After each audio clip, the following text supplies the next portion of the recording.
Hi friends, இந்த வீடியோவில் நம்ம பேப்பர்லேயே ஈஸியாக வீட்டிலேயே கொலு எப்படி ரெடி பண்ணுறது அப்படின்னு தான் பார்க்க போகிறோம். ஃபஸ்ட்டு நமக்கு கொலு ரெடி பண்ணுறதுக்கு அந்த பொம்மைலாம் தேவை. அதுக்கு வந்து நான் பென்சில்ட்டு இந்த மாதிரி வரைஞ்சிருக்கேன். நீங்கள் கூகுளில் தேடினீங்க அப்படின்னா இந்த மாதிரி ஈஸியான ட்ராயிங்ஸ்லாம் கிடைக்கும். Easy drawings for Krishna, Murugan இந்த மாதிரி போட்டிங்கன்னா நிறையா வரும். ஸோ பார்த்து உங்களுக்கு எந்த மாதிரிலாம் தேவையோ எத்தனை தேவையோ எல்லாத்தையுமே வரைஞ்சிக்கோங்க. உங்களுக்கு வரைகிறதுக்கு கஷ்டமாக இருந்துச்சு அப்படின்னா நீங்கள் அப்படியே ஸ்ட்ரைட்டாக கலர் பிரிண்ட் அவுட் எடுத்து கூட இதில் வந்து யூஸ் பண்ணிக்கலாம். நான் வந்து வரைஞ்சிருக்கேன்.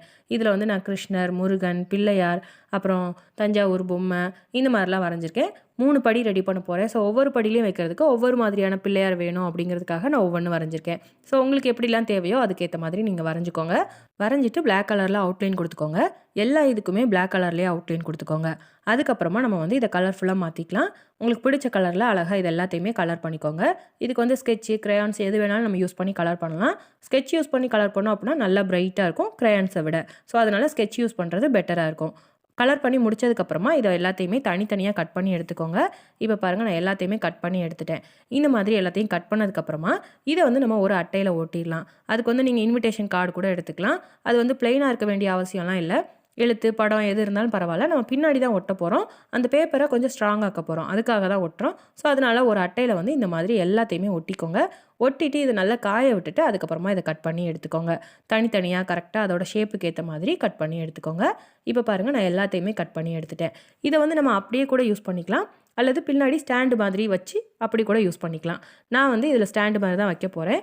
ஸ்டாண்டு மாதிரி வைக்கிறதுக்கு ஒரு அட்டையை சின்னதாக கட் பண்ணி அதை வந்து இந்த மாதிரி மடக்கிட்டு ஃபெவிகால் அப்ளை பண்ணி பின்னாடி வந்து ஒட்டிடுங்க. இதில் வந்து நான் படியில் வைக்கிறதுக்கெலாம் ஸ்டாண்ட் ரெடி பண்ணல. 2வது 3வது படியில் வைக்கிற பொம்மைக்கு மட்டும் ஸ்டாண்ட் ரெடி பண்ணிக்கிறேன். ஏன்னா படியில் வைக்கிறத வந்து நம்ம பின்னாடி சுவரில் சாய்ச்சி வச்சுக்கலாம். இந்த 2 வந்து கொஞ்சம் நேரம் நிற்கிற மாதிரி இருக்கிறதுக்கு நம்ம வந்து ஸ்டாண்ட் ரெடி பண்ணிக்கலாம். இதே மாதிரி நான் எல்லா பொம்மைக்குமே பின்னாடி வந்து ஸ்டாண்ட் ரெடி பண்ணிட்டேன். எல்லாமே சூப்பராக அழகாக தனியாக நிற்குது பார்த்தீங்களா? ஸோ இந்த மாதிரி நீங்களும் ரெடி பண்ணிக்கலாம். அடுத்து வந்து நம்ம ஸ்டெப்ஸ் ரெடி பண்ணணும். அதுக்கு வந்து நான் தெர்மோகோல் பிளேட்ஸ் எடுத்திருக்கேன். இந்த மாதிரி பிளேட்ஸ் கிடச்சிச்சு அப்படின்னா நீங்கள் இதை யூஸ் பண்ணிக்கலாம். இல்லைனா கார்ட்போர்ட் பாக்ஸு, ஆயின்மெண்ட் வாங்கும்போது இருக்கிற பாக்ஸு, பேஸ்ட் பாக்ஸு அதெல்லாம் ஒன்று போல் இருக்கும்ல. ஸோ அந்த மாதிரி இருக்கக்கூடிய பாக்ஸை யூஸ் பண்ணி நீங்கள் வந்து ஸ்டெப்ஸ் ரெடி பண்ணிக்கலாம். நான் வந்து இந்த தெர்மோகோல் பிளேட்ஸை ஒன்று மேலே ஒன்றா அடுக்கி ஹைட் வாரியாக 3 இதாக பிரித்து வச்சுருக்கேன். ஸோ இந்த மாதிரி நான் வந்து 3 ஸ்டெப்ஸ் வந்து ரெடி பண்ணிக்கிறேன். அடுத்து இதில் வந்து நம்ம ரெடி பண்ணி வச்சுருக்க பொம்மை எல்லாத்தையுமே அடுக்கிடலாம். படியில் வைக்கக்கூடிய பொம்மை எல்லாத்தையுமே நான் வந்து பின்னாடி சுவரில் இருக்கிறதுல சாய்ச்சி வச்சுட்டேன்.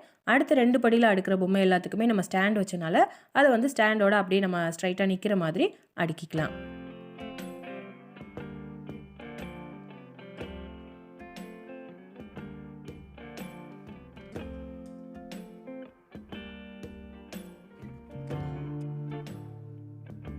ஸோ அவ்வளோதான், நம்ம ரெடி பண்ண எல்லா பொம்மையுமே இந்த மாதிரி அடுக்கியாச்சு. நான் வந்து 3 படி மட்டும் ரெடி பண்ணியிருக்கேன். நீங்கள் இன்னும் படி வேணும் அப்படின்னா இதுக்கேற்ற மாதிரி ஹைட் ஆர்டரில் படி வந்து ரெடி பண்ணிக்கோங்க. எத்தனை பொம்மை தேவையோ இதே மாதிரி நீங்கள் ரெடி பண்ணி அழகாக அடுக்கிக்கலாம். ஈஸியாக நம்ம பேப்பர்லேயே இந்த மாதிரி கொலு ரெடி பண்ணலாம். ஸோ கண்டிப்பாக நீங்களும் ட்ரை பண்ணி பாருங்கள். இந்த கொலு எப்படி இருக்குன்னு மறக்காமல் கமெண்ட் பண்ணுங்கள். இந்த கொலு உங்களுக்கு பிடிச்சிருந்தது அப்படின்னா வீடியோவை லைக் பண்ணுங்கள். உங்கள் ஃப்ரெண்ட்ஸ் அண்ட் ஃபேமிலிக்கு ஷேர் பண்ணுங்கள். நம்ம நெக்ஸ்ட் வீடியோவில் பார்க்கலாம். தேங்க்யூ.